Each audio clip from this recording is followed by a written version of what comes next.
Hello, this is the American Medical Association's COVID-19 update video and podcast.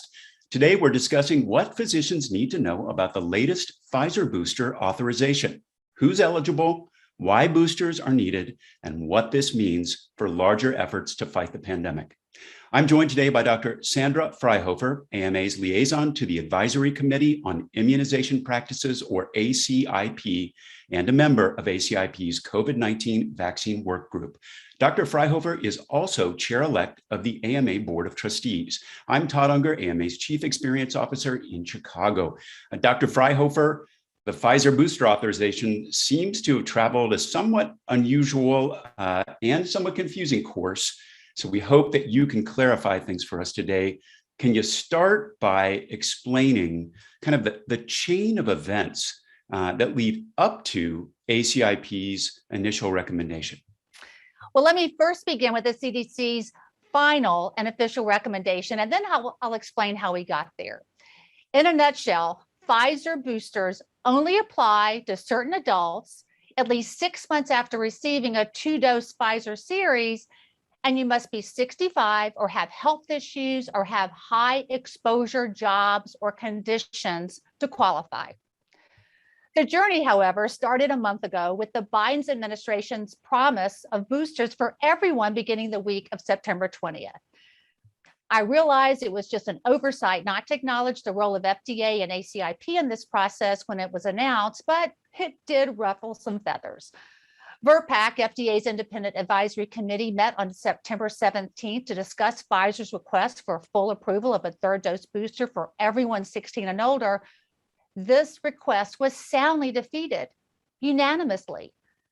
The elephant in the room is risk of myocarditis after mRNA vaccines, with the highest risk being in young males. Many on the expert panel says we need more long-term data about safety, particularly if we're going to be giving this to young people. The next VRBPAC vote, boosters for those 65 and older, and for those at high risk of severe COVID, received unanimous approval. An informal poll also supported booster doses for healthcare workers and others at high risk for occupational exposure, including teachers. ACIP then used its evidence to recommendations framework to systematically evaluate and weigh available evidence on the benefits of a booster versus the risk, and made its initial recommendations. So Dr. Fryhofer, what were the specifics of ACIP's initial recommendation? There were several votes, and I'll take them one by one. ACIP voted unanimously in favor of a Pfizer booster for adults 65 and older, as well as for residents of any age and long-term care facilities.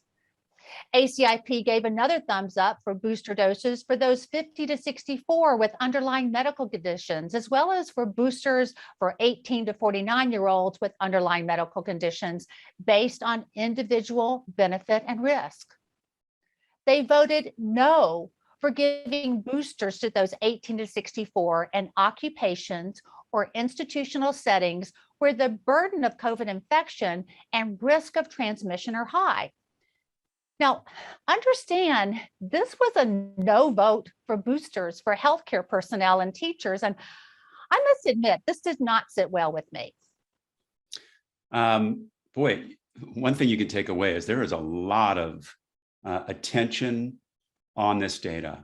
And once that recommendation was made, then it goes to the CDC director for sign-off. But from what I understand, this typically it's a formality, but it didn't happen this way this time around. Can you talk about what happened? Well, the CDC director has to sign off on all ACIP recommendations. That's standard procedure. And as you said, this is usually a formality, but it doesn't have to be. Later that evening, CDC Director Dr. Rochelle Walensky essentially overruled ACIP's refusal to allow boosters for those at occupational risk. This is within her purview as CDC director. She aligned CDC's final policy more closely with FDA's emergency use authorization. She explained that making booster shots available to healthcare workers, teachers, and others who risk contracting disease on the job would best serve the nation's public health needs. And I agree. In my opinion, she showed great leadership in making this decision. Well, then, so despite the kind of back and forth and very deep and detailed look at all of this data, we now have direction. Can you take us through the details about who is eligible to receive a third shot right now? Well, this third shot booster only applies to those who've already received a 2-dose primary series from a Pfizer vaccine. There are shoulds and there are mays. Let's review who should get a booster first. CDC says those 65 and older and people 18 and older in long-term care settings and people 50 to 64 with underlying medical conditions should receive a Pfizer booster at least 6 months after completing a Pfizer 2-dose primary series. Now for the mays, and these are the more permissive recommendations, and this is where individual risk benefit analysis kicks in. CDC also says people 18 to 49 with underlying medical conditions and people 18 to 64 at increased risk for COVID exposure and transmission because of occupational or institutional setting may also receive a Pfizer booster shot. To repeat, these recommendations only apply to people who previously received a Pfizer 2-dose primary series. The time interval for getting the booster is at least 6 months after completing the primary series. So no mixing and matching of vaccines. Do you need any kind of proof in order to get a booster shot? No, it's the honor system. You don't need a prescription. You don't need a doctor's note. People just need to self-request. But I always encourage patients to discuss the benefits and risks with their physician, especially for those that are in the permissive categories.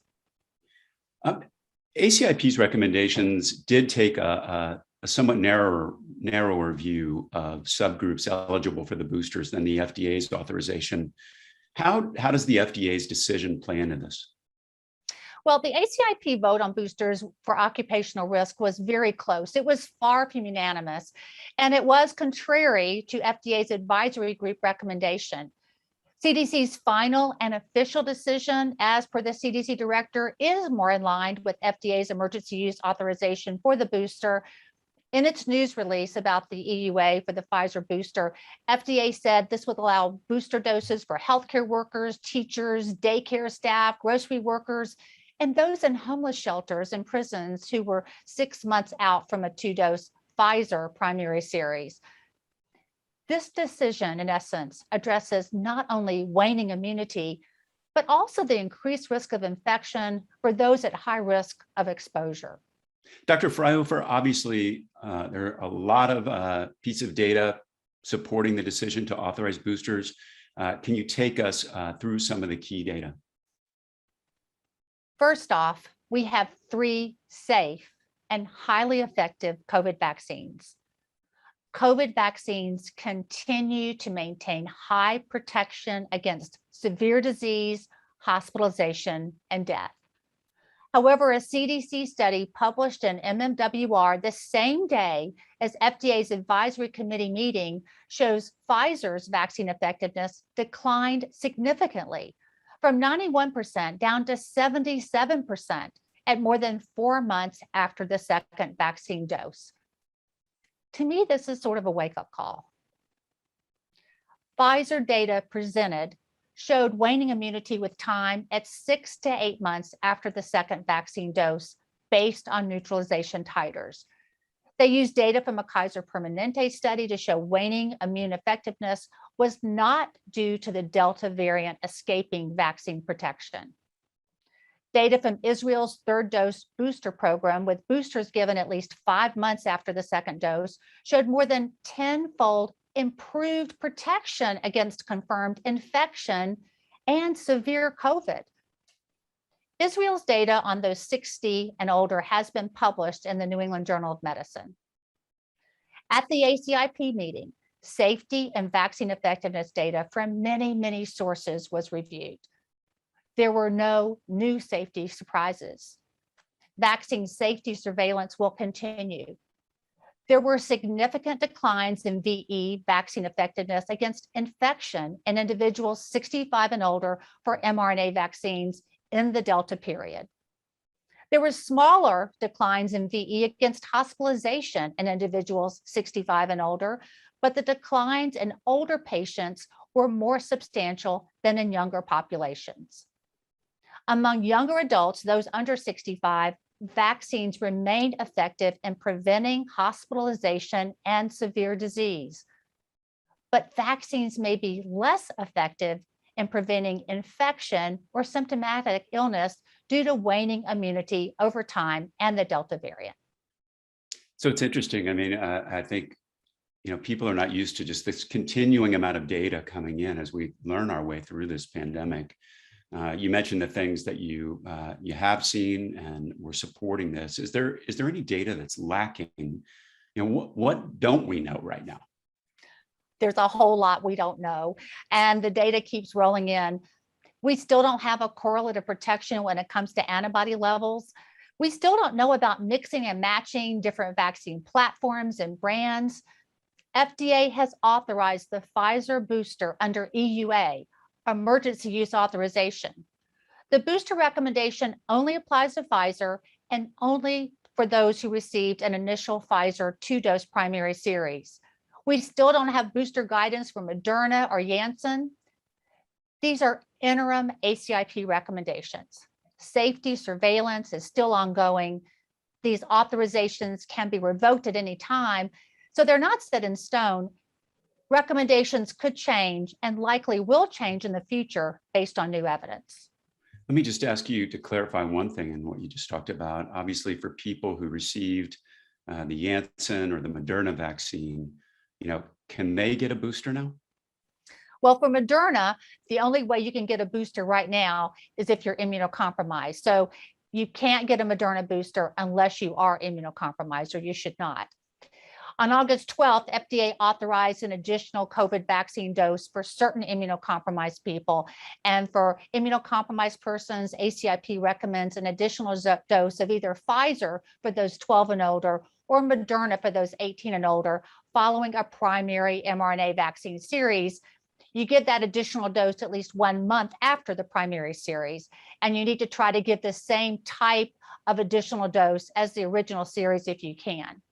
There are still no recommendations for additional doses or for boosters for those who received Janssen's single-dose viral vector vaccine. Do you have any sense of timing on boosters for Moderna and J&J?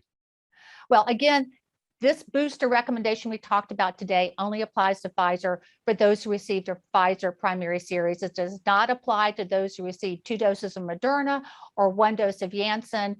Moderna's booster data has been submitted to FDA. Janssen's 1 dose may soon become 2. News headlines from the company say a 2-dose version with shots given 2 months apart is 94% effective. That's their company news release. We don't have a publication of that data yet. Janssen has not yet submitted this data to FDA.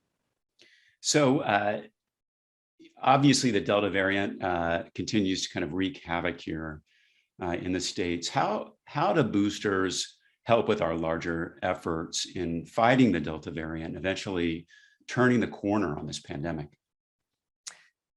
This debate boiled down to whether boosters should be given, even though the vaccines are still offering high protection against severe disease, possibly in the hopes of blocking milder breakthrough infections among those fully vaccinated. And as Dr. Walensky said, making booster shots available to healthcare personnel, teachers, and others who risk contracting disease on the job would best serve the nation's public health needs.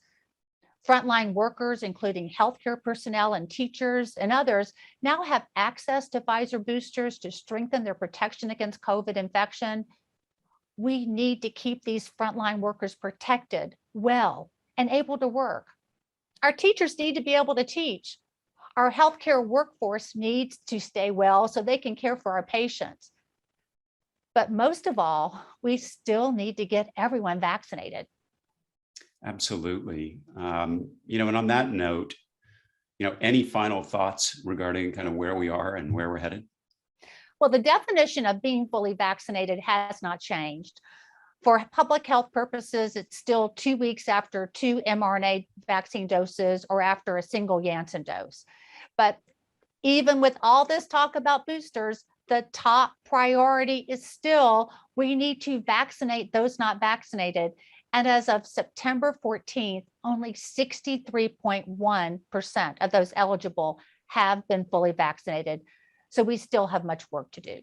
We absolutely do. Well, Dr. Fryhofer, thank you so much for bringing some clarity. Maybe folks out there should just tune in to our COVID-19 update to get the scoop here. I appreciate you giving us the details and your perspective. That's it for today's COVID-19 update video and podcast. We'll be back with another segment soon. Thanks again, Dr. Fryhofer. In the meantime, for resources on COVID-19, visit ama-assn.org/COVID-19. Take care.